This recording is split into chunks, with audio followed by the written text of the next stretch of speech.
Hi everyone. Okay, this is our second video about teaching, and I'm trying to keep them a little bit short, and at the same time I really want to talk about some things that are of benefit to teachers and also to people who are studying English or want to improve their English. Okay, in the last video I brought up some terms, a learning outcome, and how that's different from an objective. A learning outcome is a very specific positive statement that the teacher makes in his official or her official report that the student will be able to do this if they successfully complete this lesson or this course.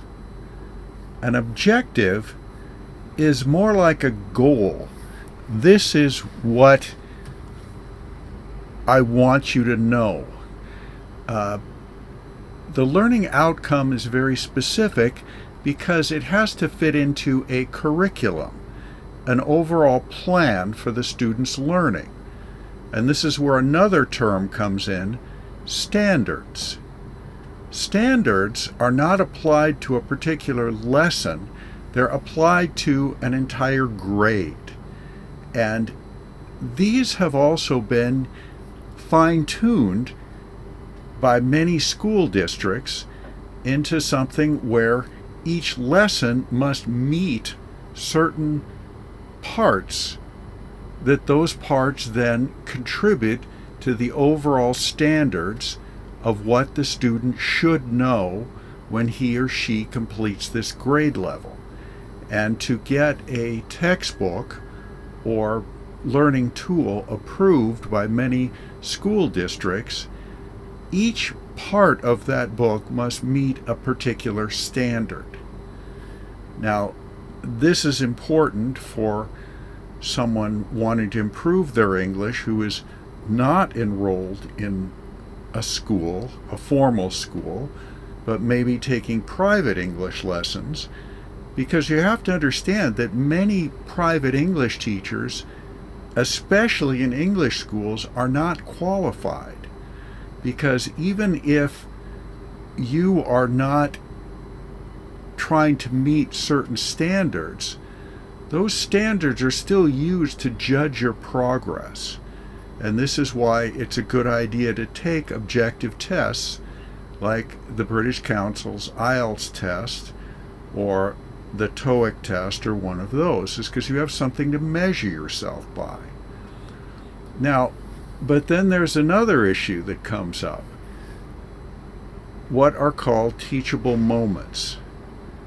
What happens if we're going through a lesson and there's something that the student just doesn't know, or a question that the student really wants to know, or in a classroom maybe more than one student wants to know it?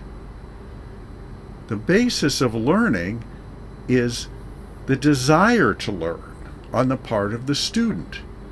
So now here is a student or students who really wants to know something. And this is especially true in a second language situation, because maybe there's something they've heard, or they just always wanted to ask this question. That's why being able to divert and to go into a teachable moment and teach something is really an important thing. And vocabulary is one of my specialties. And nowhere is this more true than in the teaching of vocabulary. I'm giving an English lesson, and a word comes up that a student doesn't know. Vocabulary takes real explanations. It takes acting out the word. It takes doing lots of different things for the person to get an understanding of the word. And in second language, very often all the student gets is a synonym. Well, this is the same as this. Rise is the same as to soar upward into the sky. Well, yes it is, but no it isn't. And from making vocabulary my specialty, I'll tell you, vocabulary takes time to teach. So I hope you enjoyed this video, and I'm going to make a lot more of these. I'm also going to make some videos specifically about vocabulary teaching, and those I'll probably put on the Vocabulary Victory YouTube channel. All right, have a good day. Thanks. Bye-bye.